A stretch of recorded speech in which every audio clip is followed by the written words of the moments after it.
তো দেখো আজকে হলো 13 তারিখ আর প্রচণ্ড ঠান্ডা পড়েছে আমাদের এখানে। এখন ঘুম থেকে উঠে কিছুক্ষণ আগে আমি ঘুম থেকে উঠলাম। এখন বাজে হলো 6টার সময় ঘুম থেকে উঠে একটু চা করলাম। চা করে খেয়েই সঙ্গে সঙ্গে কম্বলের তলা লেপতো না, এখন সব কম্বল। আর আচ্ছা, সকালে তো কিছু আপডেট দেখাইনি, ভিডিও করিনি। তা এখন ভাবলাম একটু ভিডিও করি, তোমাদের সঙ্গে কথা বলি।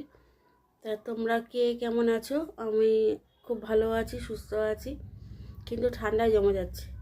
একটা একটা লাইন মনে পড়লো যে আমরা বাঙালিরা এই শীতকালে কম্বলের তলায়, আর গরমকাল হলে ফ্যানের তলায়, ঠিক আছে, আর মরলে পরে হলে কেওড়া তলা। আর তাহলে বাঙালিরা সবসময় তলাতেই থেকে যায়, তাই তো?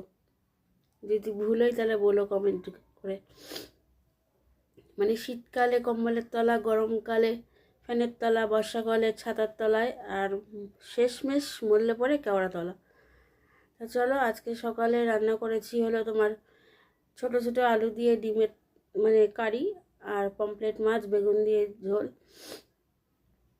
আর চিমবটি করেছি। এটা তোমাদেরকে তো আর দেখাইনি, জাস্ট আমি মুখে বলছি।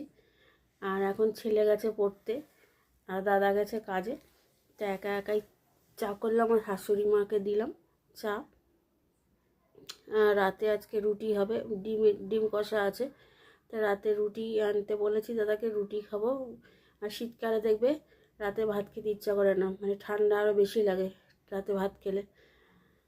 আর কালকে হলো সংক্রান্তি, দুধ গুড় পায়েস সবাই, দুধ গুড় পায়েস বলছি, দুধ গুড় চাল এনে রেখেছি, কিন্তু আজকে ভাবছিলাম আজকেই করব, কিন্তু কোনো বড় বাসন খুঁজে পাচ্ছি না। যে 3 লিটার দুধ এনেছি সেই পরিমাণ মতো খুঁজে বড় বাসন বা হাঁড়ি কোথায় রেখেছি, বক্স খাটে দেখতে হবে।